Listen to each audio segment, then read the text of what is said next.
Hi friends, അന്ന് പെയ്ത മഴയിൽ വീണുടഞ്ഞ മാങ്ങ, ബാക്കി മാങ്ങയും പരിപ്പും ഉണ്ടാക്കിയാലോ?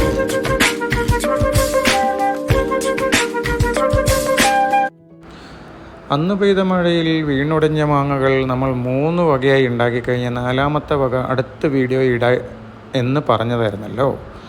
ആ കറമുറയെ നരിഞ്ഞു വെച്ചിരിക്കുന്ന മാങ്ങ ഒരല്പം പരിപ്പിൻ്റെ കൂടെ ചേർത്ത് ഒരു കുക്കറിലേക്കിട്ട് അതിലേക്ക് 2-3 പച്ചമുളക് ചെറുതായി നീളത്തിൽ കട്ട് ചെയ്ത് അതിലേക്കൊരല്പം ഉപ്പും കൂടെ ചേർത്ത് കുറച്ച് വെളിച്ചെണ്ണ മേലെ തൂവി കുക്കറിൽ വെച്ച് 2-3 വിസിൽ വയ്ക്കുക. അത് കഴിഞ്ഞ് നമുക്ക് അതിലേക്ക് ആവശ്യമായ തേങ്ങ അരിയാം. തേങ്ങയിലേക്ക് 1 സ്പൂണ് ജീരകവും 1/4 സ്പൂണ് മഞ്ഞൾപ്പൊടിയും ഇട്ട് നന്നായി അരച്ചെടുക്കാം.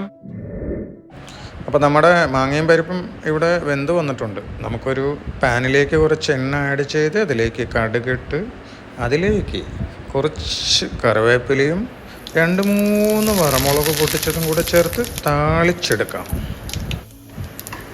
താളിച്ചെടുത്ത ചട്ടിയിലേക്ക് വെന്ത മാങ്ങയും പരിപ്പും കൂടെ ചേർത്ത് നന്നായി ഒന്ന് ഇളക്കിയെടുക്കാം.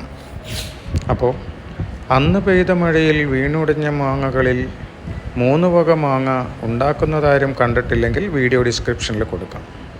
അപ്പോൾ നമ്മുടെ മാങ്ങയും പരിപ്പും തിളച്ച് വന്നു കഴിഞ്ഞാൽ മിക്സിയിൽ അരച്ച് വെച്ചിരിക്കുന്ന തേങ്ങ കൂടെ ചേർത്ത് മിക്സി ജാറ് കഴുകിയ വെള്ളം കൂടെ ഒഴിച്ച് 1 സ്പൂണ് മുളക് പൊടിയും കുറച്ച് ഉപ്പും കൂടെ ചേർത്ത് നമുക്ക് ഒന്ന് ജസ്റ്റ് തിളയ്ക്കാൻ വയ്ക്കാം.